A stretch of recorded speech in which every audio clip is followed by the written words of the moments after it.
I got my cool dope shirt.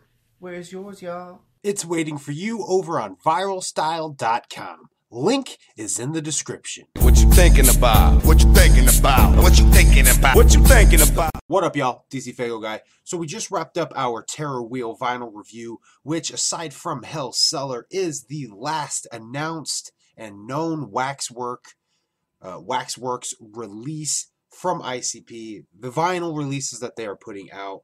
So what is next for Waxworks? Before we get started with the video, I want to give a shout out to the Patreon patrons, the homie Hefty Prepper, the homie KJ Riddle, and the homie D Venom. All three of them are Patreon patrons. Because of them, giveaways are possible, so drop love down in the comments down below. So basically, everything that they announced at the gathering has now come out. Aside from Hell's Cellar, we have absolutely no knowledge of it.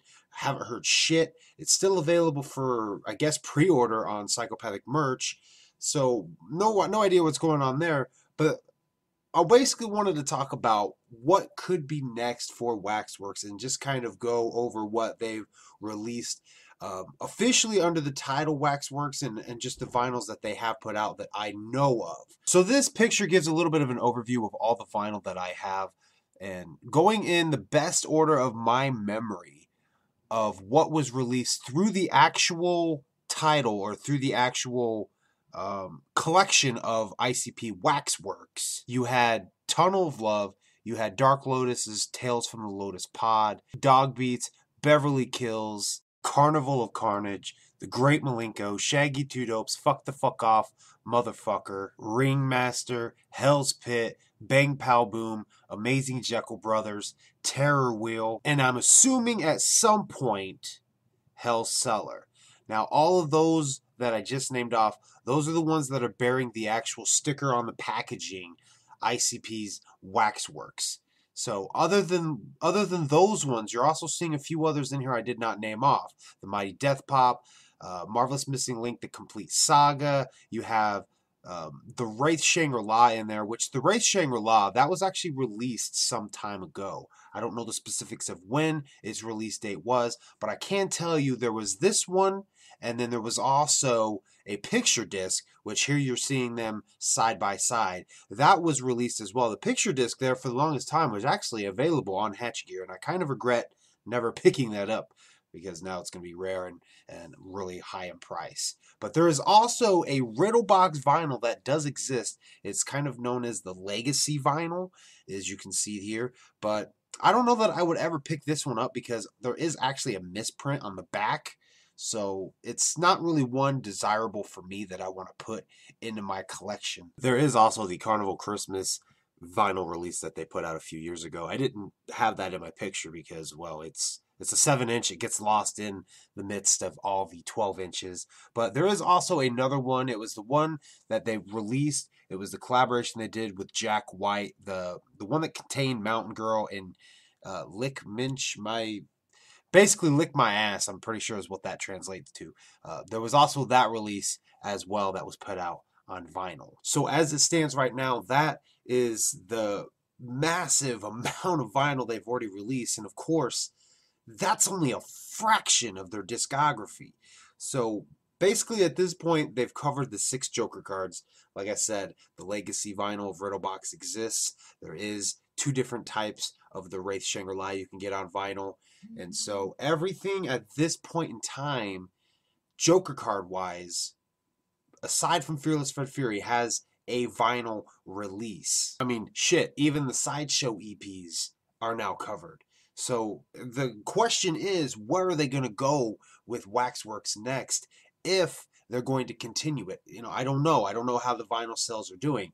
I'm keeping up with it. There's a few other people I've been seeing that are jumping in with the vinyl game.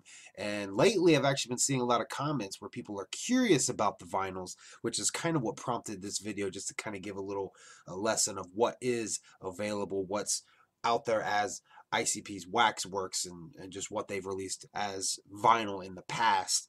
But I don't know where they're planning to go next. Obviously, they have done the Dark Lotus Tales from the Lotus Pod. So doing a collaborative album like that, as far as Dark Lotus, or putting out maybe possibly supervillains, Psychopathic Riders, if they ever decided to do that. Doing those kind of releases at this point seems like it's not completely out of the realm of possible. You know, I don't know if they would put any more Dark Lotus out on vinyl. I would hope so, because I love the Tales from Lotus Pod vinyl that they've already put out.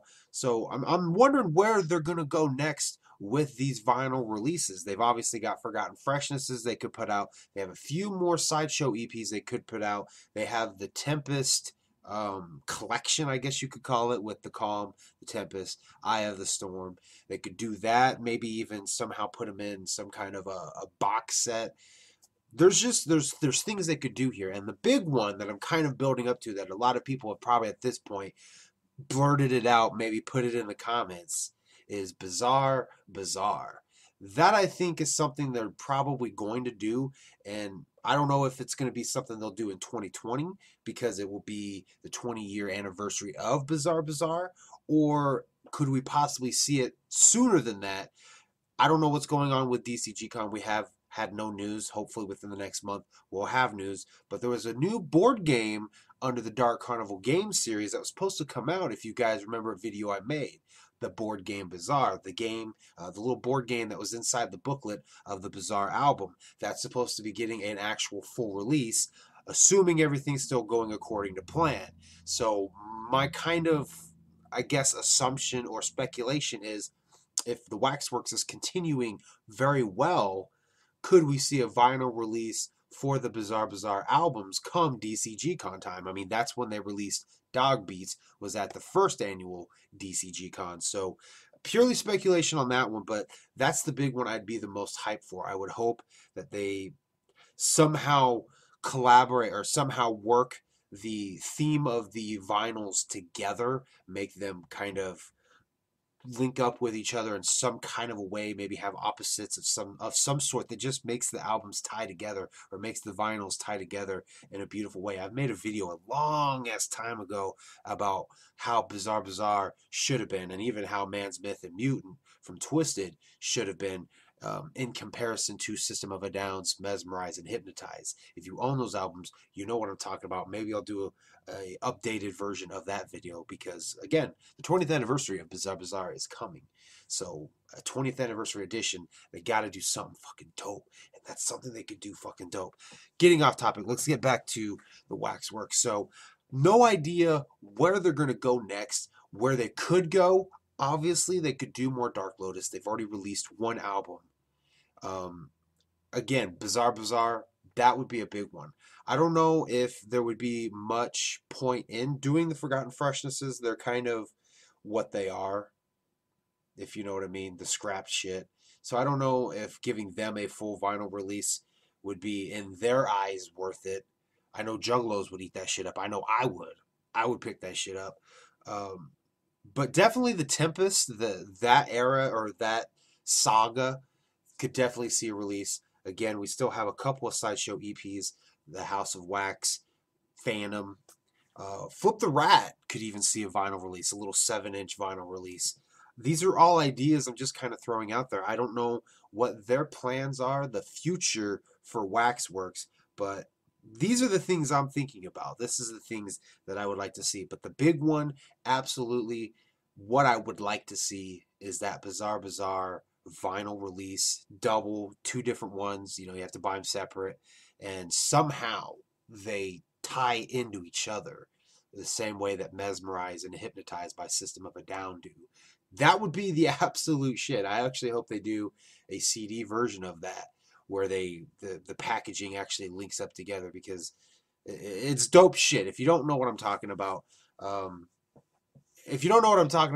probably going to do an updated video about it, just because it was dope the way they did that. And it was a missed opportunity, I feel, for Bizarre Bazaar. I think it would be something dope, and I think that would be perfect, maybe even in a vinyl release. So those are upcoming albums they could put out, that I hope they put out.